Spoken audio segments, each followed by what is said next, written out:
कहानी कितनी लंबी है ये मायने नहीं रखती, कहानी कितनी दमदार है ये सबसे अहम है। ठीक वैसे ही बजट अंतरिम क्यों ना हो, लेकिन जब वो एक बड़ा विजन समेटे हुए होता है तो वो स्पेशल बन जाता है। नमस्कार, 18 और स्वदेश पर आपका स्वागत है इस खास पेशकश में, क्योंकि आज जब बजट पेश किया गया तो एक विज़न लेके आया और ये विज़न था विकसित भारत के टेलर का।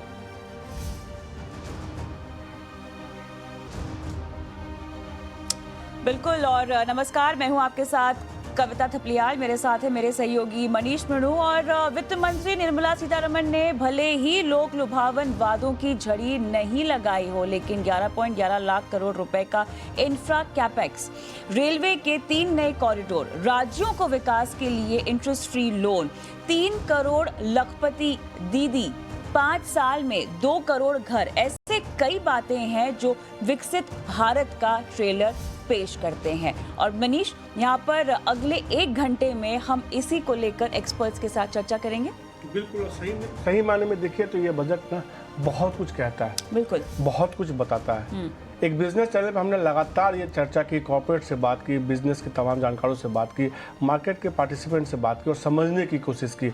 लेकिन अब हम जिस मुद्दे को समझने की कोशिश करेंगे, कुछ ऐसे पत्रकारों के साथ समझने की कोशिश करेंगे, कुछ ऐसे प्रवक्ताओं के साथ समझने की कोशिश करेंगे जो इसके राजनीतिक मायने निकालने की कोशिश करेंगे। क्योंकि भारत की राजनीति में एक बात ध्यान देने वाली है कि अर्थनीति अक्सर राजनीति पे भारी पड़ती है, प्रयास से यहाँ सरकारें बदलती है। और सीधे तौर पे इस मुद्दे पे बात करने के वहाँ से 3 जानकार जुड़ चुके हैं। सतीश के सिंह वरिष्ठ पत्रकार है और एक लंबे समय तक मैं इनके साथ काम कर चुका हूँ। इसके अलावा गोपाल अग्रवाल है, राष्ट्रीय प्रवक्ता है बीजेपी के, और स्नेहिल हर्षवर्धन है, राष्ट्रीय प्रवक्ता कांग्रेस के। आप तीनों का बेहद शुक्रिया और नमस्कार 18 स्वदेश को इतने लेट बाद और इतने बिजी समय में समय देने के लिए। सतीश जी, शुरुआत में आपके साथ ही करूंगा। सर नमस्कार। और दिल्ली में ठंड जोरदार हो रही है। देखिए, बजट में चुनाव की गर्मी तो दिख ही रही है। ये तो आज लगा कि बजट में बजट से ज्यादा भारतीय जनता पार्टी की पॉलिसी स्टेटमेंट थी, या यूं कहे कि मैनिफेस्टो है 24 के चुनाव की। क्योंकि बार बार इंक्लूसिव, विकसित, गारंटी, इन शब्दों का प्रतिध्वनि सुनाई पड़ा। जीडीपी का नया एक देखने को मिला, गवर्नेंस, डेवलपमेंट एंड परफॉर्मेंस। तो आप समझ लीजिए कि ऑप्टिमिज्म, आपको उम्मीद देना, समेकित भारत, सर्वांगीण भारत, ऐसे शब्दों की बौछार थी। इसलिए मैं कह रहा हूं, और बाकी चीजें तो आपने बता ही दी है।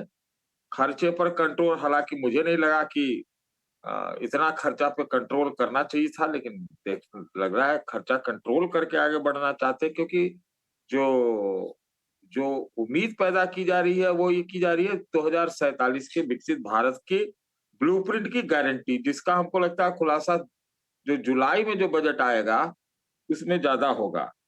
एक बात ये रही। दूसरी बात, एक आरोप लगता है कि जॉबलेस ग्रोथ। तो जो जॉब है उसको ये जो सरकार है वो बड़े दूसरे ढंग से देखती है। वो ये कहती है कि हम जॉब पैदा करते हैं, हम नौकरी नहीं देते। नौकरी देते हैं, कम ही देते हैं, जॉब पैदा करने वाला काम है। तो इंफ्रास्ट्रक्चर, जो आपने रेलवे कॉरिडोर कहा, फिर आपने ये कहा कि जो रूफटॉप सोलर, ये सब आदि आदि जो है, ये इनका फोकस रहा है। और आप एक चीज ध्यान दीजिएगा, वित्त मंत्री ने खुद अपने बजट भाषण में कहा कि पिछली सरकारों का फोकस जो था वो एंटाइटलमेंट पे था, तो उसमें लीकेज हो जाती थी, ये होता। अब टेक्नोलॉजी के सहारे ये सरकार एम्पावरमेंट में बिलीव करती है। तो हर तरह के एम्पावरमेंट का दावा रहता है, लेकिन वो जॉब एक तो रहता है मिडिल का। बाकी अगर दूसरे पक्ष में चले तो उम्मीद की जा रही थी कि कुछ चुनावों के ऐन मौके पर किसानों के लिए कोई एक बड़ा तोहफा दे दिया जाएगा। कोई कह रहा था कि किसानों का जो निधि मिलता है वो बढ़ा दिया जाए। फिर ये भी लोग कह रहे थे, चर्चा आपस में करते थे कि पता नहीं, यूथ का सवाल है तो यूथ के लिए कुछ हो जाए। फिर ये भी कहते थे कि चलो मिडिल क्लास के लिए जो होता है वो इनकम टैक्स में कुछ स्लैब वलैब इधर उधर होता है, वो तो हम लोग को ज्यादा समझ में नहीं आता है। लेकिन जो मजे की बात है, जो आज मैंने एक मीम पढ़ा, वो मैं आपको बताता हूँ मिडिल क्लास की दृष्टि से। कि जी गरीबों को मिलती है सब्सिडी, अमीरों को मिलता है रिबेट और मिडिल क्लास सिर्फ देखता है टीवी पर डिबेट। तो ये मैं थोड़ा सा ये देख के मतलब राइम और देख के बड़ा अच्छा लगा। दो चीजें और मैं बोलना चाहूंगा। गांवों में खेती के लिए इंफ्रास्ट्रक्चर पे निर्मला सीतारमन जी ने बड़े ही अ, मतलब थोड़ा संक्षिप्त रह के बात की, लेकिन मैं इसका बड़ा असर और बड़ा इसका एक व्यापक व्यापक फॉल आउट भी देखता हूँ। और दूसरा जो वो पॉपुलेशन बढ़ते हुए पॉपुलेशन के ऊपर एक जो एक्सपर्ट ग्रुप बनाने की बात है, जो भीड़ भड़क्का हो रहा है वगैरह वगैरह को उसको डील करने के लिए, ये मुझे दोनों चीजें बड़ी खास लगी हैं। और बाकी तो है ही, एक और चीज बहुत खास लगी है, वो ये लगी कि 1 लाख करोड़ रुपया का फंड रिसर्च के लिए, ये हमको नहीं लगता कभी हुआ, और इतने बड़े पैमाने पर दुनिया में बहुत कम ही जगह हुआ होगा कि एक बार में कहा जाए। हालांकि किसी चीज का डिटेल नहीं है, ये खास बात इस बजट की है। आप इसको कह सकते हैं फुल बजट नहीं है, जुलाई में दिखेगा।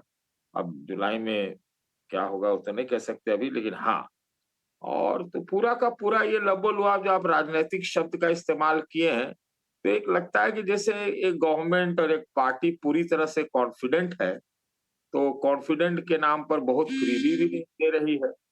और फ्रीबी नहीं देने के बाद ये होता है, ये कॉन्फिडेंट है कि हम तो आएँगे ही। तो अब देखिए, तो जब वो वाला कॉन्फिडेंस है तो वो आगे का प्रोग्रेसिव विकसित भारत और ये वो आगे का चीज दिखाने का प्रयास है। 41,000 बॉगी को भी शामिल कर लीजिए वंदे भारत जी के लेवल का। जी ये सब कुछ मुझे दिखाई पड़ रहा है। आई थिंक कि मैं कह सकता हूँ कि एक बजट का जो एक मतलब जज्बात जो होता था वो इस बार मिसिंग है। बिल्कुल और एक फिर भी ऐसा लग रहा है कि एक कॉन्फिडेंट गवर्नमेंट, कॉन्फिडेंट सत्ताधारी पार्टी अपने आप को दोबारा चुनकर आके फिर एक बजट पेश करने का एक ख्वाब दिखा रही है। चलिए, तो आपने यहाँ पर काफ़ी अच्छे से और इतने विस्तार से किया विश्लेषण।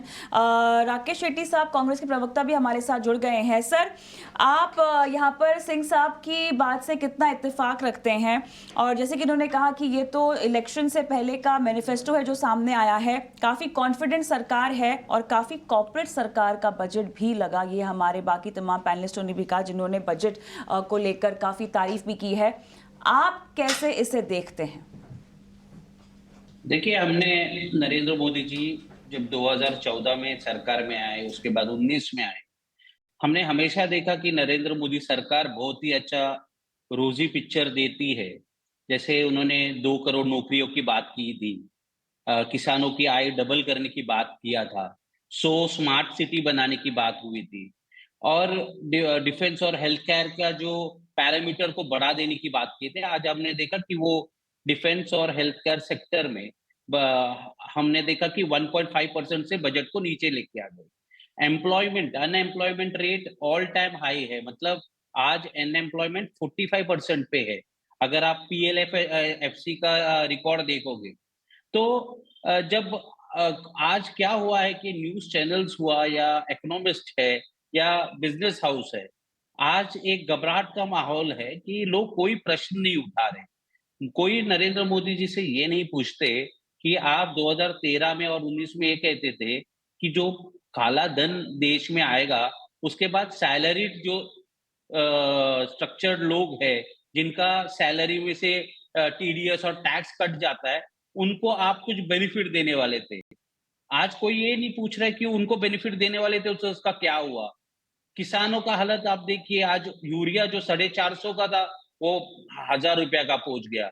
एलपीजी गैस सिलेंडर 450 का था, वो 1100 पे चला गया। स्मार्ट सिटी, 100 स्मार्ट सिटी तो मैं तो देखना चाह रहा हूँ, क्या 10 साल हो गए, राकेश तो जी, स्मार्ट सिटी किधर है? राकेश जी, हम लोगों ने इस बजट की बातचीत शुरू की है। पिछले 10 साल का बही खाता पे सब लोग चर्चा करेंगे, अभी चुनाव का जब ऐलान होगा तो। सबसे पहले तो इस बजट को लेके आपकी पार्टी का क्या नजरिया है, मैं ये जानना चाहता हूँ। मैं तो ये मानता हूँ ये अंतरिम बजट नहीं है, ये अंतिम बजट है मोदी सरकार का। इसके बाद इनको बजट पेश करने का मौका इस देश की जनता नहीं दी। कितने चाहिए आप ढिंडोरा पीट लो, कितने चाहिए आप एडवर्टाइज कर लो, आप मोदी की गारंटी बोल दो। अभी कुछ दिन पहले देखो आपने कहा क्या 100 स्मार्ट सिटी ये इनके पहले बजट में नहीं था क्या? ये सब चीज था, मगर हम भूल रहे और उनसे प्रश्न उठाना हमने बंद कर दिया। हमें ये गंभीर प्रश्न है, इसको पूछना चाहिए। आज डिफेंस सेक्टर्स में आप देख लीजिए, पहले डिफेंस के ऊपर खर्चा होता था। आज आपने जो परमानेंट 20-20 साल का नौजवान जो आते थे आर्मी में, वो 20 इयर्स के बाद उनको आप वीआरएस देते थे या रिटायर होते थे। आज आपने 4 साल का कर दिया। तो फाइनेंशियल सेक्टर हो, हेल्थ केयर हो, डिफेंस हो, एजुकेशन है, मेरे को लगता है दिन ब दिन ये कमजोर होने का काम मोदी सरकार के अंदर हो रहा है और मुझे राकेश जी, इसके ऊपर आपत्ति है। राकेश जी देखिए, सब इस बार के एंट्री बजट में एक जो सबसे मज़ेदार बात यह है ना, आप 2009 का बजट देखिए, 2014 का बजट देखिए, 2019 का बजट देखिए। हर बार बजट में हमने देखा है ना कि जो अभी थोड़ी देर पहले सतीश सर भी कह रहे थे कि सरकार चुनाव में जाने से पहले ना कहीं कुछ लोक लुभावन ऐलान करते थे, फ्री बीज के तौर पर कुछ ना कुछ करते थे। इस बार सरकार की तरफ से नहीं किया गया है। जैसा कि सतीश सर क्या, सतीश एक मिनट सर, राकेश साहब मेरी बात सुन लीजिए पूरी। सतीश सर ने जैसा कहा कि सरकार पूरी तरह से कॉन्फिडेंट है, और आपने स्पीच के दौरान सुना भी होगा कि बार बार वित्त मंत्री साहिबा ये कह रही थी कि जुलाई के लिए हम एक रोड मैप दे रहे हैं। तो वो तो कॉन्फिडेंट है कि वापस आ रहे हैं, अंतिम बजट तो के तौर पर तो नहीं मान के चल रहे हैं। देखिए, मोदी जी को इस देश के मीडिया के ऊपर बहुत कॉन्फिडेंस है। कुछ महीने पहले राजस्थान के अंदर वो एलपीजी गैस सिलेंडर 450 रुपया में देने का वादा किया। हम सब ने देखा, आपने भी सुना, मैंने भी सुना, राजस्थान की जनता ने भी सुना। क्या हुआ आज 3-4 महीने हो गए, क्यों कम नहीं कर रहे रेट? कोई पूछ रहा है? कोई पूछने का हिम्मत नहीं रख रहा है। देश धीरे धीरे बदल रहा है और मोदी सरकार के सामने झुक रहा है, यही दिक्कत है। आप सही प्रश्न मोदी सरकार से पूछना शुरू करिए, लोगों को जागरूक करिए, तब वो पूछेंगे। आज कोई उन्होंने जो 100 स्मार्ट सिटी की बात की थी, राकेश जी, हमारा काम तो बाहर सही प्रश्न, राकेश जी हमारा काम तो सही प्रश्न आपसे पूछने का भी है, उनसे पूछने का भी है। Bejon Mishra international consumer policy विशेषज्ञ भी मेरे साथ जुड़ गए हैं इस चर्चा में, उनको शामिल करती हूँ। स्वागत है आपका बेजोन जी। तो हमारे जो बाकी के पैनलिस्ट हैं, सतीश के सिंह साहब, उनका कहना है कि ये चुनाव से पहले का मैनिफेस्टो है जो हमने इंटरिम बजट में देखा। राकेश शेट्टी साहब जो प्रवक्ता है कांग्रेस के, वो कहते हैं कि ये मोदी सरकार का इंटरिम नहीं बल्कि अंतिम बजट है। आपका विश्लेषण बताइए।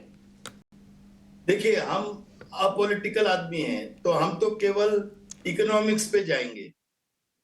इकोनॉमिक्स क्या बोलता है कि आपके पास जितना पैसा है उतना खर्चा कैसे करेंगे, और सरकार आज हम लोगों को उस ढंग का एक ग्रोथ दे रहा है जो वर्ल्ड में टॉप है।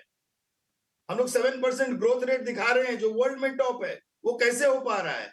और इन्फ्लेशन को भी इस ढंग से चला रहे हैं कि लोगों को दिक्कत ना हो अपने परचेजिंग पावर में, और पर कैपिटा इनकम बढ़ गया है हमारे देश में। हम जहां से हैं, Hyderabad, it has got the highest per capita income in the country, 3 lakhs, more than 3 lakhs। Country का पर कैपिटा इनकम 1 lakh हो गया है। हम लोग कहाँ थे? 20,000 30,000 में थे। अब हम पॉलिटिकल नहीं बात करना चाहेंगे, हम ये कहना चाहेंगे, जो भी हम सुन रहे हैं पैनल मेंबर्स के साथ, वो लोग सबको ये समझना होगा कि किस ढंग से लोगों को हाउसिंग मिल रहा है आज के दिन में। उसका क्वालिटी देखिए, गुणवत्ता देखिए, किस ढंग से रोड्स बन रहे हैं वो देखिए, किस रफ्तार से बन रहे हैं वो देखिए, किस रफ्तार से एफडीआईज आ रहे हैं देश में वो भी देखिए। ये सब नहीं देखते हैं। ऑपोजिशन को केवल ऑपोज करना है तो इसलिए कुछ भी बोल देते हैं। इसे हम लोग को समझना होगा कि पहले गैस सिलेंडर ब्लैक में बिकता था और वो लोग खरीदते थे जिनको मुफ्त में सब्सिडी नहीं चाहिए। जिनको सब्सिडी नहीं चाहिए उनको गैस सिलेंडर मिलता था, और जिसको सब्सिडी चाहिए उनको नहीं मिलता था।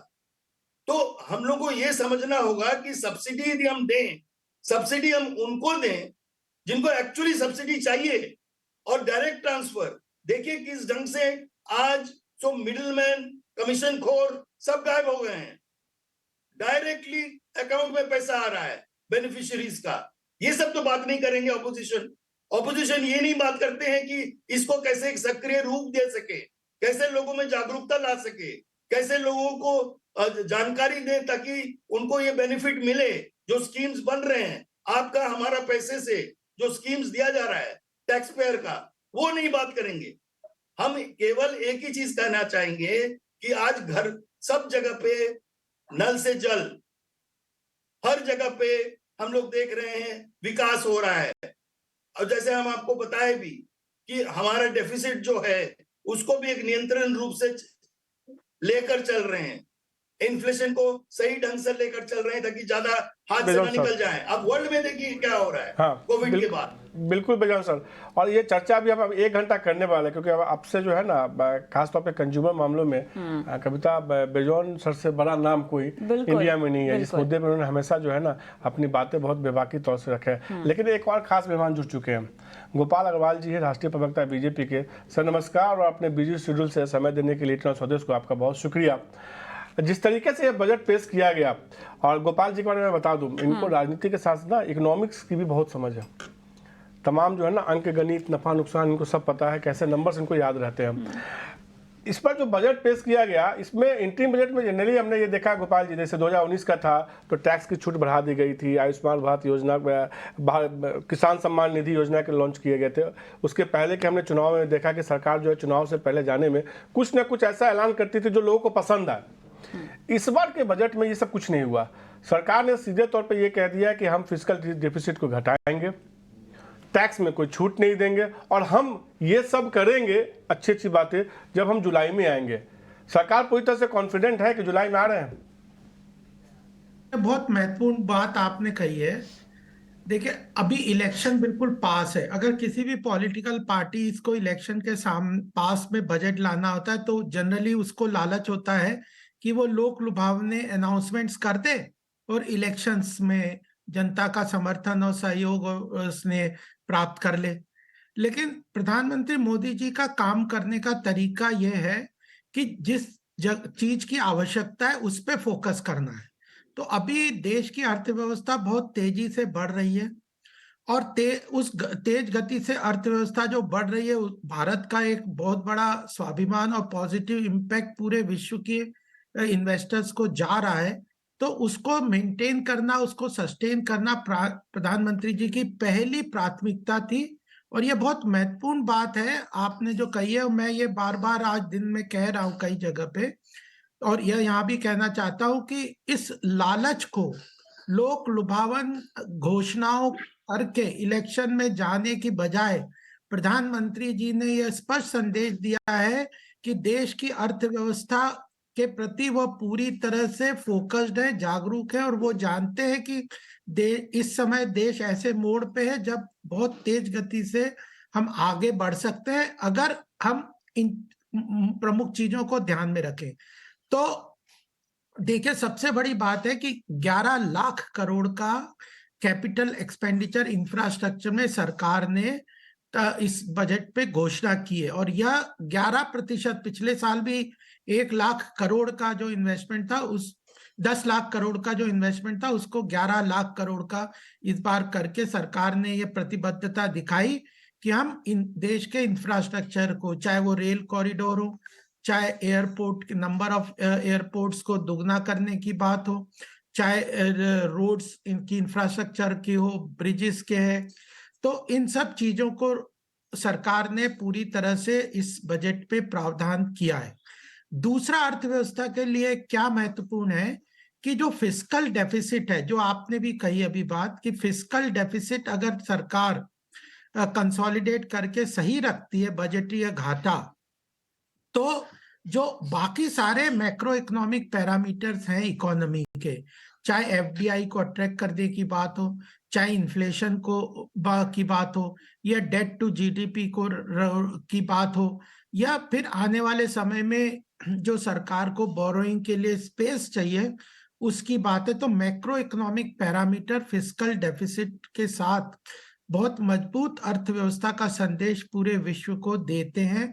और उसके बारे में एक हार्टनिंग बात यही है कि वित्त मंत्री जी ने जो अभी घोषणा भी की, बताया कि पिछली बार हमने टारगेट रखा था कि इस साल फिस्कल डेफिसिट को हम जो बीत गया उसमें 5.9% ऑफ जीडीपी रखेंगे, तो वह इस बार 5.8% ऑफ जीडीपी है। तो वह जो टारगेट था उससे अचीव करके बेटर परफॉर्म किया, और आने वाले समय में फिस्कल डेफिसिट को 5.1% ऑफ जीडीपी रखा है। तो फिस्कल डेफिसिट है, कैपिटल एक्सपेंडिचर को बढ़ाया, और तीसरा महत्वपूर्ण बात यह है कि जो रिसर्च एंड डेवलपमेंट इकोनॉमी को बूस्ट करने के लिए हमारे यहाँ पे जैसे नॉलेज इकोनॉमी की बात होती है, आर्टिफिशियल इंटेलिजेंस को है, ब्लॉकचेन टेक्नोलॉजी है, ऐप बनाने वाले टेक्नोलॉजी है, और फिर स्टार्टअप इकोसिस्टम है, स्पेस टेक्नोलॉजी है इसमें, और इंडस्ट्री गोपाल जी, में कई गोपाल जी, आपने हाँ। कई सारे जो है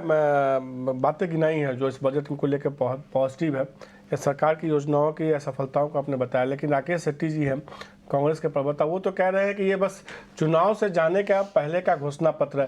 राकेश जी ये कह रहे हैं ना? तो ये बताया बिल्कुल। ना, मैंने तो बताया है मैं कि क्या मैं अपने पैनलिस्ट को ये बताना चाहता हूँ, उन्होंने जीडीपी ग्रोथ के बारे में बात की है। जीडीपी को यूपीए 1 और 2 में लगातार 8% जीडीपी ग्रोथ था, और अभी आप देखोगे तो जीडीपी इंक्रीज बाय 5.6%। तो आप फिगर्स करेक्ट बताइए ताकि दर्शक को क्लियर पिक्चर मिले। आपका भाजपा के प्रवक्ता नहीं, इसके पहले जो फाइनेंशियल एनालिस्ट जो बैठे हैं पैनल पे, आप सही फिगर बता के अपनी बात रखेंगे तो अच्छा रहेगा, ऐसा मेरा निवेदन है आपसे। और जो बात आप लोग कर रहे हैं, तो आप ये देखिए कि नरेंद्र मोदी जी बड़ा चढ़ाकर ये कहते थे कि 1 नेशन 1 टैक्स। अगर 1 नेशन 1 टैक्स है तो क्यों पेट्रोल, डीजल, एलपीजी को आप जीएसटी के अंदर ले आते? जो आज वर्ल्ड में क्रूड ऑयल का जो प्राइस कम हुआ है, आज पेट्रोल डीजल का कीमत 55-60 रुपए से ऊपर नहीं होना चाहिए। पर लीटर में गवर्नमेंट को टैक्स के रूप में 25 टू 30 रुपीस मिल रहा है। तो मेरा ये कहना है कि अगर आप 1 नेशन 1 टैक्स को बिलीव करते हैं तो उसको इम्प्लीमेंट भी कीजिए। और अगर आप राजस्थान की जनता को वादा करते हो 500 रुपए का गैस सिलेंडर, तो उसको पूरा करिए ना। आप जब चुनाव होता है तब आप जुमला दे देते हो और उसके बाद नहीं पूरा करते। स्मार्ट सिटीज का कोई ठिकाना नहीं है। मनरेगा जो 100 दिन का गारंटेड लोगों को एम्प्लॉयमेंट मिलता था, उसको आपने 45 दिन पे ले आए। तो मेरा ये कहना है, और अनएम्प्लॉयमेंट के बारे में बात कर, युवाओं की बात करोगे, अनएम्प्लॉयमेंट की बात नहीं करोगे। आज अनएम्प्लॉयमेंट रेट देखो ऑल टाइम हाई है, 45 इयर्स में इतनी बेकारी कभी नहीं थी। डिजिटल इंडिया की बात करें तो पेटीएम आप देख लीजिए, पेटीएम के तो जब प्रचार किया डिजिटल इंडिया का, तो मोदी जी का फोटो के साथ पेटीएम ने एडवर्टाइज किया। आज 18,000 करोड़ का नुकसान हुआ है शेयर मार्केट में।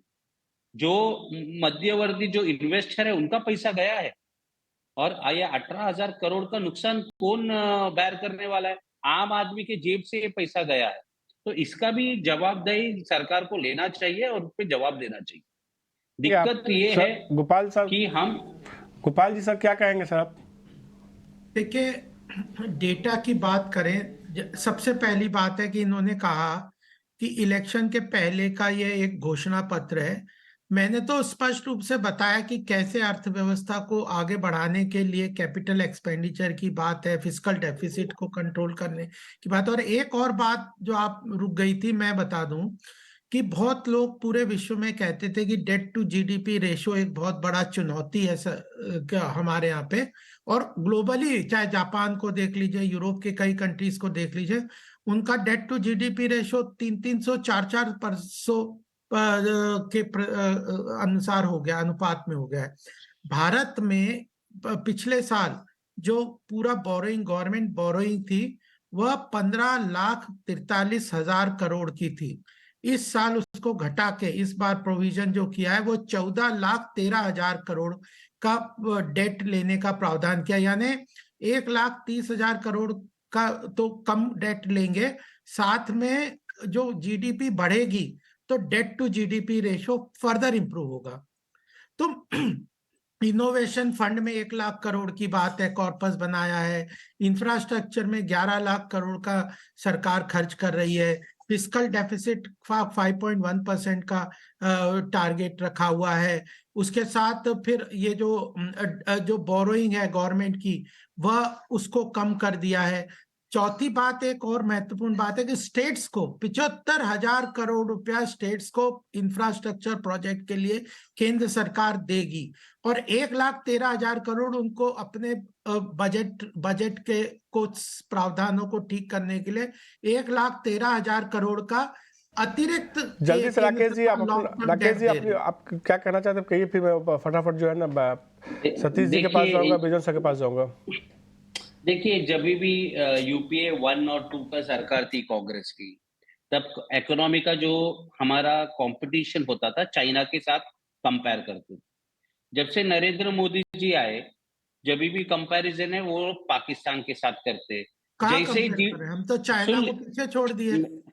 सर, मैंने तो आपसे थोड़ा रिक्वेस्ट है कि जब मैं बात तो बस चाइना को तो पीछे छोड़ दिए ना हमने। मैं आप कह रहे हो कि हम चाइना से कंपेयर नहीं कर रहे। नहीं, कंप्लीट कर लूं मैं मेरी बात। तो कैसा है कंपैरिजन, जब आपको सहूलियत होती है आप जापान को ले आते, वहां पे आप देखा है जापान कैसा है, किस राह पे है, इट्स अ डेवलप्ड नेशन, आप उनके साथ अपना कंपैरिजन कर देते। वो 55 इयर्स में पूरे सरकार ने, जितने सरकार थे, 55 लाख करोड़ डेट था। आज आप बताइए कितना डेट है 10 साल में। एक बार बेजोन जी को भी चर्चा में शामिल कीजिए। जी राकेश सर, आप कंप्लीट कीजिए, बेजोन जी को भी काटिएगा स्क्रीन पे। तो 55 लाख करोड़ और 200 लाख करोड़, आप देखिए ना 10 साल में पैसा। और आप बात कर रहे हो रोड और इंफ्रास्ट्रक्चर का, कांग्रेस की सरकार थी तो आप लोग डिपेंड होते थे सीएजी रिपोर्ट पे। आज द्वारका एक्सप्रेसवे का पर किलोमीटर कॉस्ट कुछ 250 करोड़ रुपया पर किलोमीटर कुछ उन्होंने एनालिस किया है, तो इसके ऊपर आप बात नहीं करोगे। मतलब कर्जा ले बेजोन सर, ए पॉलिटिकल जवाब दीजिएगा जी। ए पॉलिटिकल जवाब। बिल्कुल, हम ये जवाब देना चाहेंगे जी कि जो भी आंकड़ा आप कोट करते हो ना, एक उस जगह का कोट करो जहां से आप सोर्स लिए हो, आप उस सोर्स के बारे में बात करो। आप वर्ल्ड बैंक का रिपोर्ट पढ़ो, आप एशियन डेवलपमेंट बैंक का रिपोर्ट पढ़ो, जो इंडिया के इकोनॉमी के बारे में बात कर रहे हैं, जो $4 ट्रिलियन हम लोग ऑलरेडी इकोनॉमी को लेके आए हैं। ये कहां से हुआ है? हर एक कंज्यूमर हमारे देश में, मैक्सिमम वर्ल्ड के कंज्यूमर्स है, एक 140 crore consumers are there consuming, और होल वर्ल्ड हमारे इंडिया को देख रहा है। आज निवेश क्यों हो रहा है हमारे देश में? क्योंकि वो इकोसिस्टम बनाया गया है, सिस्टम सिंगल विंडो में लोगों को मदद मिल रहा है। आप लोग क्या किए थे यूपीए 1 यूपीए 2 में, हम इस पे बात नहीं करेंगे। हम बात करेंगे कि हम लोग कहां थे और कहां पहुंचे हैं और कहां जा रहे हैं। हम लोग वर्ल्ड के 3rd लार्जेस्ट इकोनॉमी के तरफ जा रहे हैं। इनफैक्ट हम लोग कोशिश ये कर रहे हैं कि हम लोग नंबर 1 क्यों नहीं हो, हम लोग क्यों 3, हम लोग 1 में जाएंगे। हमारे हेल्थ सेक्टर में आज के दिन में $10 ट्रिलियन का अपॉर्चुनिटी है, और उस अपॉर्चुनिटी को हम लोग एनकैश करना चाह रहे हैं। हम लोग आज इंश्योरेंस में 25% ग्रोथ हो रहा है। क्यों? क्योंकि हम लोग चाहते हैं कि घर घर में बीमा हो, लोगों का रिस्क कवर हो, लोगों को आसानी से मिले, वो किसान हो, मिडिल क्लास हो, सबको स्वास्थ्य से प्रोटेक्शन हो, ताकि यूनिवर्सल हेल्थ कवरेज हमारे देश में आ सके। हम लोग उस तरफ काम कर रहे हैं। हम लोग काम कर रहे हैं आयुष का में क्या निवेश हुआ है, आप देखिए किस ढंग से बढ़ रहा है ग्लोबली। वो कभी आप लोग देखे थे क्या? आप लोग कभी आयुष के बारे में सोचे थे? कभी नहीं सोचे थे। आयुष मंत्रालय एक डेडिकेटेड मंत्रालय बन गया है, और उस डेडिकेशन से हम लोग काम कर रहे हैं ताकि हमारे ट्रेडिशनल मेडिसिन वर्ल्ड भर में प्रचार हो। हम लोग ये कोशिश कर रहे हैं, हमारे फार्मा सेक्टर में हम लोग 60% एक्सपोर्ट कर रहे हैं, 40% डोमेस्टिक। आप सोच सकते हैं अमेरिका इंपोर्ट कर रहा है हमारे दवाई, यूरोप इंपोर्ट कर रहा है हमारे दवाई। इस पे तो नहीं बात करेंगे, इस पे आप लोग चर्चा नहीं करेंगे।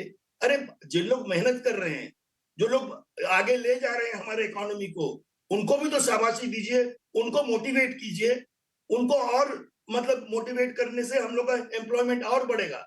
हमको नहीं मालूम आपको अनएम्प्लॉयमेंट का डेटा कहां से मिला। It is the lowest now, 3.5 lowest. और ये हम नहीं बोल रहे हैं, इसका सोर्स है गवर्नमेंट का स्टैटिस्टिकल मिनिस्ट्री।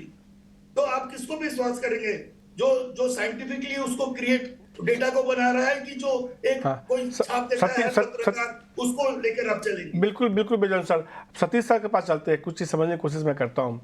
सतीश सर, इस बार जब बजट का भाषण दे रही थी वित्त मंत्री साहिबा, तो वो उन्होंने 4 शब्दों का इस्तेमाल किया और बहुत दिनों के बाद सुनने को मिला, खासतौर पर संसद के पटल पे, इस तरह से: गरीब, महिलाएं, युवा और अन्नदाता। एक ज़माने में ये नारा चला था, गरीबी हटाओ, उस नारे का असर हमने देखा था कितने ज़्यादा चुनाव पे देखने को मिला था। इस बार जिस तरीके से उन्होंने ये 4 थीम पकड़ी है, आप देखते हैं कि संसद सत्र शुरू होने से पहले प्रधानमंत्री जब संबोधन कर रहे होते हैं तो वो नारी शक्ति की बात करते हैं, और इस बार के बजट में भी नारी शक्ति को लेकर बड़ा फोकस किया गया है। आप भी ये कह चुके हैं कि ये बजट जो है कहीं ना कहीं एक चुनावी दस्तावेज है सरकार की ओर से, घोषणा पत्र है। तो क्या सरकार धीरे धीरे अपनी सोच को महिलाओं की तरफ ज़्यादा केंद्रित करती जा रही है और उस टारगेट को करने की कोशिश कर रही है जो छोटे शहरों में रहता है, गांव में रहता है, जो उनके लिए आने वाले चुनाव में एक बड़ा असरदार हो सकता है? देखिए, आप थोड़ा मुझे बोलने का मौका दीजिए। बिल्कुल। देखिए, अभी जो विजन साहब, गोपाल साहब बोल रहे हैं, वो पूरी तरह से पूरा इंडिया साइनिंग का एक सब कुछ दस्तावेज प्रस्तुत कर रहे हैं। मैं भी मानता हूं कि बहुत चीजों में बहुत सुधार हुआ है, मैं मानता हूं। मैं आता हूं भाई गांव से, अगर वो एम्प्लॉयमेंट की बात ज्यादा कहेंगे तो मैं उनके साथ डिबेट करने के लिए तैयार हूं कि एम्प्लॉयमेंट का जो है उतना अच्छा नहीं है, ये आपको मानना पड़ेगा। डेफिनेशन ऑफ एम्प्लॉयमेंट हो सकता है आपकी नजर में दूसरा हो, लेकिन वो नौकरी उकरी बियॉन्ड वाला चल रहा है कि जनरेट करने का एम्प्लॉयमेंट, वहां भी मैं मान लूं, लेकिन बहुत एम्प्लॉयमेंट मिल गया है वो ऐसी बात नहीं है, तो इतना साइन नहीं कर रहा है। अगर इतना साइन कर रहा है तो मेरा एक सवाल होता है, और ये जेन्युइन सवाल है, और ये मुझे लगता है कि प्रधानमंत्री के मन में भी सवाल होगा कि फिर हम 80 करोड़ लोगों को मुफ्त अनाज क्यों दे रहे हैं। ये बात हमको नहीं समझ में आता कि इतना साइन कर। एस्पायरिंग इंडिया, विकसित भारत, जीडीपी ग्रोथ, इन्वेस्टमेंट, ये सब अच्छा है, लेकिन जो calibration with in the economy है उस पर थोड़ा काम करना पड़ेगा, तब इंक्लूसिव की बात आएगी, तब उस पर फोकस आएगा। सर्वांगीण और सर्वत्र ये सारी बातों पर आज जो फोकस किया गया है। आपने महिलाओं का सवाल उठाया, भाई सरकार ये बहुत वेल वाइल्ड गवर्नमेंट है जो प्रचार और संचार में भी बहुत ज्यादा माहिर है। उनको पता है कि महिला और ये सब जो लोग जो वोट देते हैं वही महत्वपूर्ण है। तो मैंने कहा इसीलिए कि ये चुनाव का दस्तावेज है, और आज हम फिस्कल प्रूडेंस की बात कर रहे हैं, फिस्कल डेफिसिट कंट्रोल की बात कर रहे हैं, रिड्यूस्ड बोरोइंग की बात कर रहे हैं। 2019 में क्या हुआ था, यही वोट ऑन अकाउंट आया था। तो वो तो पैतरे बदले जाते हैं, नैरेटिव कंट्रोल करने का प्रयास होता है, और इस सरकार को भगवान श्री राम का आशीर्वाद भी प्राप्त, तो वो सब मिला जुला के ये काम होता है। और बहुत सारे मुद्दे भी नहीं है, विपक्ष छितरा हुआ है, टुकड़ा टुकड़ा विपक्ष है, वो समझ में नहीं आता। जो बात हम तो ज्यादा नहीं बोलते क्योंकि मैं कोई किसी पार्टी का नहीं हूं, मैं जो देखता हूं वही बोल रहा हूं। ठीक है, वो भारतीय जनता पार्टी को बहुत एडवांटेज है इस चुनाव में, इसमें कहीं से दो राय नहीं, लेकिन क्या है ना कि ऐसा नहीं होता है। भाजपा तो ऐसी है कि चुनावों के बीच में भी ये कुछ आधे घोषणा कर देती है। अभी आरोप लगे थे मध्य प्रदेश किसी चुनाव के बीच में कि कुछ एक घोषणा हो गई, तो अभी शायद बचा हुआ है। हमने तो सुना था पहले कि किसानों का निधि बढ़ने वाला है, तो कुछ बचा के भाजपा ने रखा होगा सरकार ने, तो देखना होगा। और आप देखिए क्या होता है प्रचार का, जब बात मैं करता हूं, निर्मला जी ने आज कहा कि 18 ग्रैंड मास्टर पैदा हो गए चेस में हमारे यहाँ के 18 ग्रैंड मास्टर। हमको समझ में नहीं आया कि वो ऐसा क्यों बोल रही थी। वो फील गुड फैक्टर और एस्पिरेशन को जताने का कोशिश कर रही थी। अब एक चेस के खिलाड़ी को बनाने में हमको नहीं लगता कि सरकार की बहुत ज्यादा भूमिका होती। पहले भी हमारे यहाँ बहुत बहुत ग्रैंड मास्टर रहे, तो ये है। और एक और चीज मैं आपको ओवरराइडिंग फैक्टर और एक चीज बताऊं कि मोदी जी के नाम का एक नेता है, वो बहुत ही मजबूत नेता है, इसमें कहीं से दो राय। हैंड्स ऑन चीजों को लेते हैं, नंबर एक। लेकिन उनको एक चीज है कि जैसे अभी जो पूरा एक इकोसिस्टम, उसमें हम थोड़ा सा पॉलिटिकल होने की बात कर रहे हैं कि हिंदुत्व जो है ना, वो एक हिंदुत्व का जो एक लहर ऐसा है, वो धार्मिकता से ज्यादा वो पॉलिटिकल है। ये धार्मिक हिंदुत्व नहीं है, ये पॉलिटिकल हिंदुत्व है। आप कह सकते हैं सामाजिक हिंदुत्व है, या धार्मिक वर्गीकरण के आधार का हिंदुत्व है। तो ये सब मिलजुल के जो कॉकटेल बनता है, तो मैं नहीं कह रहा हूं कि विजन नहीं है, विजन दिखता है, जुलाई में और दिखेगा, और लगता है सरकार कॉन्फिडेंट तो वापस भी आ जाएगी।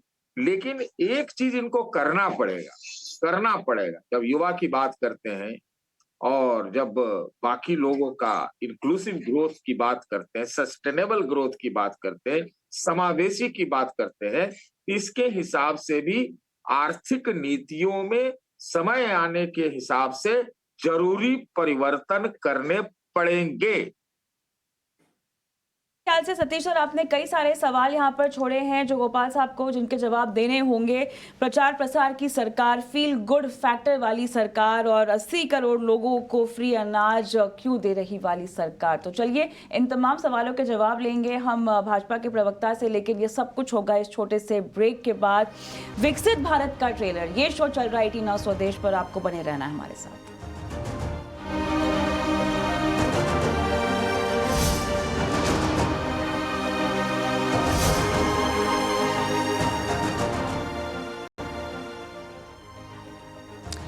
Welcome back. आप देख रहे हैं 18 नाउ स्वदेश पर विकसित भारत का ट्रेलर, ये खास शो जहां पर हम इंटरिम बजट जो कि पेश हो चुका है, चुनाव के लिहाज से इसको कैसे देखना चाहिए, तमाम पैनलिस्टों के साथ, एक्सपर्ट्स के साथ हम इस पर चर्चा कर रहे हैं। और ब्रेक पर गए उससे पहले हमने कुछ सवाल गोपाल अग्रवाल जी के लिए छोड़े जो कि सतीश सर ने यहाँ पर पूछे हैं। एक एक करके उन्हीं का जवाब लेते हैं।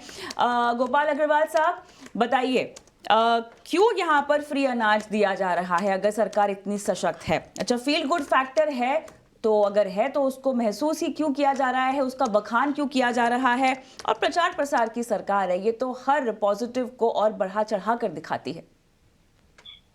देखिए, मैं सबसे पहले तो ये कहना चाहता हूं कि हमने कभी नहीं कहा इंडिया शाइनिंग। ये जो शब्द है ये हमारा नहीं है, ये इन्होंने इस्तेमाल किया है। हमारी जो सरकार है वो गरीब कल्याण के ऊपर फोकस है, युवाओं के उत्थान के लिए फोकस्ड है, महिलाओं के उत्थान के लिए फोकस्ड है और किसानों के उत्थान के लिए फोकस्ड है। लेकिन जब आप अर्थव्यवस्था, या क्योंकि यह ईटी नाउ स्वदेश इकोनॉमिक्स का चैनल है, तो आप डिस्ट्रीब्यूटिव मॉडल जिसमें जन कल्याणकारी योजनाओं का बहुत महत्व होता है, और पिछले 10 साल में हमारी सरकार ने 34 लाख करोड़ का पैसा डायरेक्ट बेनिफिट ट्रांसफर के माध्यम से गरीब और जरूरतमंद लोगों के, एलिजिबल लोगों के, लाभार्थियों के खाते में सीधे ट्रांसफर किया है। चाहे वह प्रधानमंत्री आवास योजना के माध्यम से हो, चाहे वह मनरेगा के माध्यम से हो, या किसान सम्मान निधि के माध्यम से हो, और उसमें बिल्कुल 100% ट्रांसफर हुआ है और जरा भी 1% का भी लीकेज या करप्शन के माध्यम से इधर उधर डाइवर्ट नहीं हुआ। टारगेटेड डिलीवरी है, तो यह गरीबों का कल्याण है। और कोविड के साथ तो देखिए, देश में हमारे देश में सभी लोग हैं, गरीब भी हैं, किसान भी हैं, महिला भी हैं, युवा भी हैं, बिजनेस कम्युनिटी भी है, वेल्दी लोग भी हैं। तो सरकार ने 360 समावेशी विकास का धारणा मॉडल किया है। भारतीय जनता पार्टी का जो बेसिक आइडियोलॉजिकल कमिटमेंट है वो अंत्योदय है।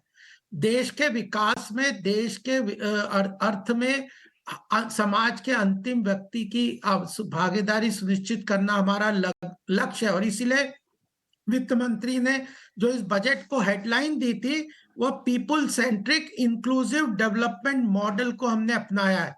2 करोड़ लोगों को, पहले अभी 3 करोड़ लोगों को हम प्रधानमंत्री आवास योजना के अंतर्गत घर देने में सफल हो चुके हैं। उस लक्ष्य को अब 2 करोड़ और बढ़ा दिया है कि अब 5 करोड़ लोगों को हम प्रधानमंत्री आवास योजना के अंतर्गत घर प्रदान करेंगे। 1 करोड़ लोगों को 300 यूनिट हर महीने बिजली उसको निशुल्क मिलेगी और जीरो कॉस्ट पे मिलेगी, क्योंकि रूफटॉप पे हम सोलर पावर लगाएंगे। इससे डबल फायदा है। एक तो इन्वेस्टमेंट ऐसा होगा कि उससे इंफ्रास्ट्रक्चर भी डेवलप होगा, उसके साथ एनर्जी सिक्योरिटी भी होगी। जिस व्यक्ति आवश्यक है, इसमें आंगनवाड़ी, जो जो आशा वर्कर, ये सब है। आशा वर्कर और आंगनवाड़ी वर्कर को आयुष्मान भारत के अंदर जो हेल्थ इंश्योरेंस दे रहे हैं। तो कौन कह रहा है कि ये जो इंडिया शाइनिंग में केवल ये तो कुछ लोगों का झूठा नारा है। लेकिन जब ये मॉडल आप 34 लाख करोड़ हम देने में सफल हुए हैं बिना किसी भ्रष्टाचार के, लीकेजेस के, तो क्या कहां से आएगा पैसा? तो हमने उसको भी पूरी तरह से ध्यान में रखा कि देश की अर्थव्यवस्था अगर तेजी से बढ़ेगी, अगले साल का टारगेट पता है कितना है? जो करेक्ट खर्च का 47 लाख करोड़ का, इस साल लगभग 44-45 लाख करोड़ का था। 2 लाख करोड़ का और खर्चा बढ़ा रहे, उसके लिए रेवेन्यू भी जनरेट हो रहा है। जीएसटी के अंतर्गत इस महीने 1,72,000 करोड़ का टैक्स कलेक्शन हुआ है। कहाँ जाता था ये पैसा? सरकार, लोग तो देते थे पहले, इससे ज्यादा टैक्स था। हमने टैक्स, इनडायरेक्ट टैक्स और डायरेक्ट टैक्स को कम किया है। 26% डायरेक्ट टैक्स का कलेक्शन बढ़ा है। 2.3 टाइम्स जो लोग टैक्स पेवर्स हैं, उनका नंबर ऑफ रिटर्न फाइलिंग वालों का बढ़ा है। लोगों का विश्वास सरकार में हुआ, वो टैक्स भी दे रहे हैं। रेट हमने कम किया है, कॉर्पोरेट टैक्स भी गोपाल जी, कम किया है, हमने इनडायरेक्ट बिल्कुल टैक्स भी गोपाल जी, कम आपने किया है। कई सारे जो है ये बताया कि तो हम ये जो गलत फहमी फैलाते हैं सरकार ना के फैसलों कि के ये आपने इंडिया बताया कि शाइनिंग सीधे है तौर पे हमारा। जो है, हालांकि हम सबको पता है कि उस साल चुनाव के बाद नतीजे क्या आए थे, ये सबको पता है। इतिहास की बातें ऐसी है जो बहुत पुरानी नहीं हुई है। राकेश जी, ठीक है, सरकार जो है काम नहीं करे, लेकिन फिर भी ये बजट था 60 मिनट तक करीब करीब जो है वित्त मंत्री जी ने संबोधन दिया संसद में, सारी बातें कही। कुछ तो पसंद आया होगा इस बजट में आपको? नहीं, देखिए, अभी हमारे जो यहाँ पे फाइनेंशियल एनालिस्ट बैठे हैं, उन्होंने, वो सीनियर है, उन्होंने ये कहा कि आप कोई डेटा की बात करते हैं तो आप कोई ऑथेंटिक सोर्स से बात करिए।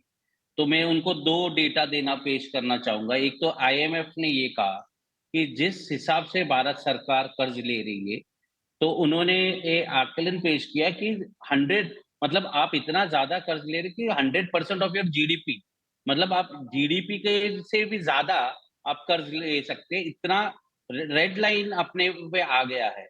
दूसरा, वर्ल्ड बैंक का रिपोर्ट में उनको पेश कर रहा हूं कि जो ग्रोथ रेट अपना राकेश जी, मैं न्यूट्रल होकर 6.3% बात था। करना चाहता हूँ। राकेश जी, आपके सारे जो भी आप लगा रहे हैं आरोप, जो भी आप बातें कर रहे हैं, उनका जो है गोपाल जी जवाब दे रहे हैं, बिजॉन सर्वे ने जवाब दिया। मेरा तो सिर्फ बेसिक सवाल है, 60 मिनट तक उन्होंने एफएम साहिबा, वित्त मंत्री साहिबा ने बोला, उन्होंने कम से कम आज बहुत हमको लगता है सालों बाद किसी ने इस देश में न टूरिज्म को बढ़ावा देने की बातें कही इस तरीके से, उस पर छूट की बात की। ये सालों बाद हुआ। एक ऐसा चीज है, टूरिज्म एक ऐसा जरिया है ना, जिससे कम से कम देश में रोजगार की संभावना बढ़ती है। मान लीजिए फॉर एग्जांपल अयोध्या ही लीजिए, कहीं का भी आप ले लीजिए, जहाँ का भी लेना है आप लीजिए एग्जाम्पल। अगर कहीं टूरिज्म बढ़ता है तो वहाँ एक छोटा दुकान भी खुलता है, कोई ऑटो लेके जाता है तो उसको भी रोजगार मिलता है, बहुत सारी चीज मिलती है। तो कम से कम यही आपको पसंद आया हो बजट में, ये भी पसंद नहीं आया आपको? देखिए, अयोध्या राम मंदिर का बहुत शानदार उद्घाटन हुआ। हम सब लोग श्री राम को मानते हैं। आप आपके कल रिपोर्टर को वहां पे भेज दीजिए। वो जो सड़क चौड़ी करने के नाम पे करीबन 2000 लोगों का घर तोड़ा गया, उनको विस्थापित कर दिया, उनको कोई ऑल्टरनेट एकोमोडेशन, वो भी तो देखना पड़ेगा। टूरिज्म तो बढ़ेगी जब आप अच्छा इंफ्रास्ट्रक्चर दोगे। अभी सरदार पटेल स्टैचू है, बहुत शानदार है, मगर 2000 लोगों को वहां से विस्थापित किया, वो पता नहीं कहाँ पे चले गए लोग। तो आवाज हमें तो उस आखिरी व्यक्ति का बनना पड़ेगा जिसके पास कुछ नहीं। टूरिज्म आना, इट इज वेलकम, टूरिज्म आना चाहिए, रेवेन्यू आना चाहिए, नौकरी, वहां पे दुकान वाला, ठेला वाला, रिक्शा वाला, सबको अपॉर्चुनिटी मिलेगा। मगर वहां पे जो लोग विस्थापित हुए, उनको बेघर कर दिया, उनकी भी तो बात किया जाना चाहिए। तो अपन जब इंक्लूसिव डेवलपमेंट की बात करते हैं, आप हर एक व्यक्ति की बात करें, ये मेरा कहना है। और सर फाइनेंस मिनिस्टर ने टूरिज्म बढ़ाने की बात कर रहे हैं। मैं ये पूछ रहा हूँ, पूरे बजट में मनरेगा का बात ही नहीं किया उन्होंने मनरेगा के ऊपर एक बात नहीं की। अब बीजेपी के प्रवक्ता कह रहे थे कि ये पूरा बजट बहुत शानदार है और 300 यूनिट बिजली फ्री हो जाएगी। अरे तो यही जब आम आदमी पार्टी दिल्ली में कह रहा था तो तब प्रधानमंत्री कहते आप लोग तो रेवड़ी बांट रहे। मतलब वो बांटे तो वो योजना, और दूसरा अपोजिशन बांट रहे तो आपके लिए रेवड़ी हो जाती है। वो तो मुझे सब लगता है दिलचस्प, वो तो हमने चुनावों में देखा है कि आप लोग कहीं साथ होते हैं, फिर कहीं एक दूसरे के खिलाफ बयानबाजी होती है। वो तो सबने देखा है, हमने पूरी चर्चा सुनी है, मैं उस पर जाना नहीं चाहता हूँ। बेजॉन सर, जिस तरीके से हमने देखा कि इस बजट में जो एक बात लगातार जानकारों ने कही कि इस बजट में एक डिसिप्लिन दिखी, बहुत कोई कह सकते बड़े वादे नहीं, 60 मिनट आया उन्होंने तो क्या है, इंडिया में एक कॉन्सेप्ट रहा है बजट को एक पूरा एक कहा कहते हैं ना, एक नाटक की तरफ अच्छे से दिखाया जाता था।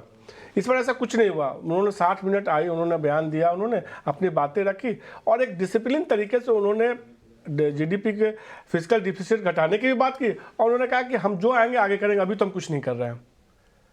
बिल्कुल। आपको जी नहीं, बिल्कुल आप बिल्कुल सही बोले हैं कि फाइनेंस मिनिस्टर ये दिखाया है कि हम एक्चुअली एक फाइनेंस मिनिस्टर हैं।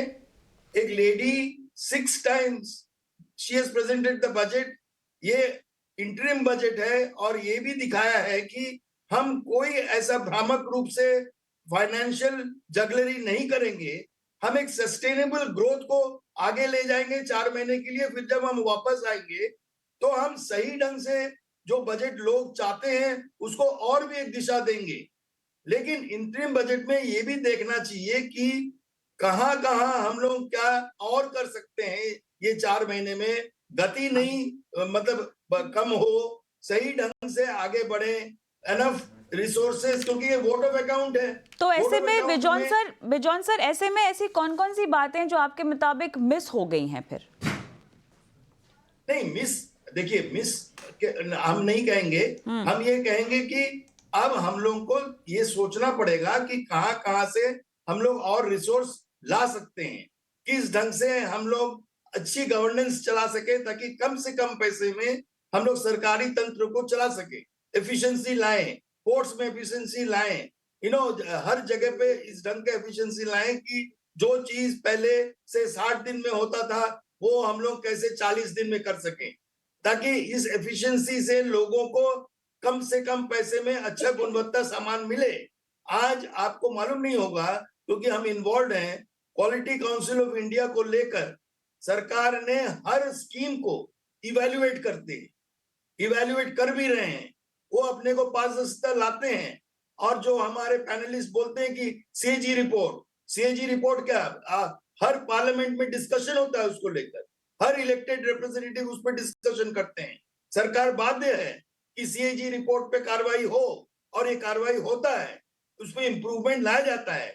गलत ये नहीं कि गलत होता है, हर चीज करने के लिए एक विकल्प भी होता है कि आप दूसरे ढंग से भी अच्छी तरह कर सकते हो। जब आप उस पर अध्ययन करते हो, उसको सही ढंग से देखते हो, एक पॉजिटिव रूप से देखते हो, तो आपको सोल्यूशन मिलता है। केवल नेगेटिव और खाली कमियां देखने में आप बैठ जाएंगे तो आप कहां से प्रोग्रेस करेंगे? आप प्रोग्रेस नहीं कर सकते। तो हमको सबसे मतलब कोई कमी नहीं दिख रहा है अभी, क्योंकि ये एक इंटरिम बजट है। इंटरिम बजट में जो काम हम लिए हैं, जो जिम्मेदारी हम लिए हैं एजुकेशन पे, अब देखिए क्या मतलब किस ढंग से मतलब कभी भी इतना एलोकेशन नहीं है जो एजुकेशन में है। आयुष्मान भारत हेल्थ सेक्टर में देखिए कहाँ 1% से भी कम था जीडीपी का, अभी हम लोग ऑलमोस्ट 3% तक पहुंच रहे हैं। क्यों? क्योंकि उसमें काम हो रहा है। हम आपको बताते चाहेंगे कि आप लोग सबको मालूम है कि हर स्टेट में एम्स जैसा हॉस्पिटल खुल गया है। अभी health and wellness centre 1.5 lakh health and wellness centre खुल रहा है। तो इसमें मेडिकल एजुकेशन, स्किल डेवलपमेंट, हर जगह पे निवेश हो रहा है ताकि हम लोग को अच्छे से अच्छा मतलब काम हो सके और जो हम लोग जिम्मेदारी लिया गया है उसको कर सके। ये नहीं कि हम कुछ भी बोलकर निकल सकते हैं, नहीं, आपका उत्तरदायित्व होता है, आपका जिम्मेदारी है। तो आप लोगों सबको ये समझना होगा कि हम ये नहीं कहेंगे कि जो हम लोग पहुंचे हैं उससे आगे हम लोग काम नहीं कर सकते हैं, और कर सकते हैं, उससे बेटर भी कर सकते हैं।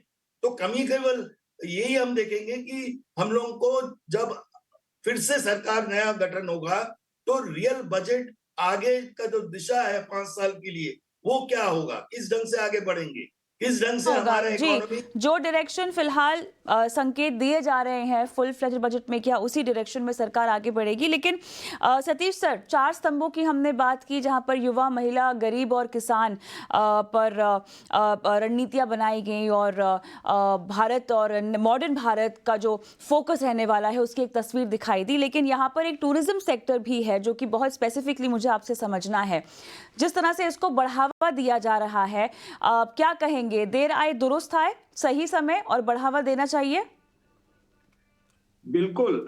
मैं बहुत इसकी सराहना करता हूँ। इसमें जॉब क्रिएशन का बहुत पोटेंशियल है और मैं लगातार प्रधानमंत्री जी को फॉलो करता रहता हूँ, तो बहुत पहले से वो ये सारी बातें कहते रहे और इसमें बहुत सारे इसके आयाम है। इसमें रिलीजियस टूरिज्म भी हो जाएगा, डोमेस्टिक टूरिज्म भी हो जाएगा, धरोहर का पूरे दुनिया का हो जाएगा। तो आप सोचिए कि इसका बहुत चौतरफा ग्रोथ है, बहुत चौतरफा ग्रोथ है। और जब अच्छा इंफ्रास्ट्रक्चर रहेगा, होटलें अच्छी रहेंगी, यातायात अच्छा रहेगा, तो आप समझिए कि इसका विस्तार बहुत होना है। तो हर तरह की टूरिज्म है उसमें। तो ये तो एक बहुत बड़ा चीज है।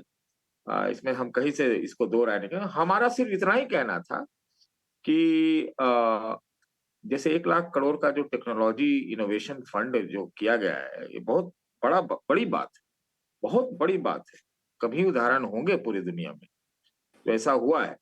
लेकिन क्या होता है ना कि जब हम एक तरफा बोलने लग जाते हैं तो हमको दूसरा साइड भूल जाते हैं, वो नहीं करते। ऐसा नहीं होता है, छुपा लेता है लोग, पॉलिटिशियंस छुपा लेता है, वो ठीक है। लेकिन क्या है ना कि हमको ये भी देखना पड़ेगा और इस सरकार को अब देखना चाहिए कि लाभार्थी और फ्रीबीज में अंतर क्या है। और मुझे नहीं समझ में आता कि एंटाइटलमेंट और एम्पावरमेंट में अंतर क्या है। अब मेरी बातों को ध्यान से सुनिए। बहुत अच्छे अच्छे काम भी हुए हैं, मैं कहाँ कह रहा हूं कि नहीं हुए। और जिस प्रकार से गोपाल जी ने बाद वाले हिस्से में अपनी बात रखी तो एक कन्विंसिंग जैसी चीज नजर आई, वो हम मानते हैं इस बात। लेकिन जैसे उनसे पूछते, आप लोग पूछते ही नहीं है कि भाई चुनौतियां क्या है, कमियां क्या कोई कमी नहीं है, कोई चुनौतियां ही नहीं है। और हम ये सिर्फ कह दें कि अंत्योदय का विकास हो गया, सब हो जाएगा, ऐसे नहीं है, ऐसा नहीं है। इस चीज को हमको थोड़ा सा देखना चाहिए। और देखिए हम क्या बोल रहे हैं, आपको एक चीज सीधे तौर पे सतीश जी ने जो है ना शो की शुरुआत में एक लाइन ली कि कहीं ना कहीं ये जो था ना दस्तावेज कह सकते हैं कि मैनिफेस्टो की तरह उन्होंने माना इसको। और शो के आखिर में उन्होंने सीधे तौर पे ये कहा कि हाँ, कमियां इनको भी देखने की जरूरत है, कमियां उनको भी देखने की जरूरत है। और जहाँ तक राजनीति है तो पक्ष और विपक्ष है, तभी लोकतंत्र जिंदा है। और अगर पक्ष के किसी फैसले पर विपक्ष अगर आलोचना नहीं करता या समालोचना नहीं करता है तो फिर मामला गड़बड़ होता हुआ दिखता है। गोपाल जी, समय की कमी थी तो ज़्यादा चर्चा नहीं हो पाई। राकेश जी, आपसे भी नहीं ज़्यादा चर्चा हो पाई। बेजौन सर, आपका भी शुक्रिया, आप सबका शुक्रिया। और सतीश सर, आपसे तो जब भी चर्चा होती है शानदार चर्चा होती है और बहुत सारी चीज़ें आपसे हम सीखते और समझते हैं। तो आप देख रहे थे 18 स्वदेश पे खास कवरेज, खास तौर पर ये कि ये जो बजट है क्या ग्रोथ का ट्रेलर मात्र है। आज शो में हमने यही समझने की कोशिश की कि क्या सरकार अब जो है मेन बजट की तैयारी में जुट चुकी है और चुनाव में जाने के लिए पूरी तरह से तैयार है। बिल्कुल, यानी विकसित भारत का जो ये ट्रेलर था, लेकिन पिक्चर अभी बाकी है। इसी के साथ हमें दीजिए इजाजत। नमस्कार। नमस्कार।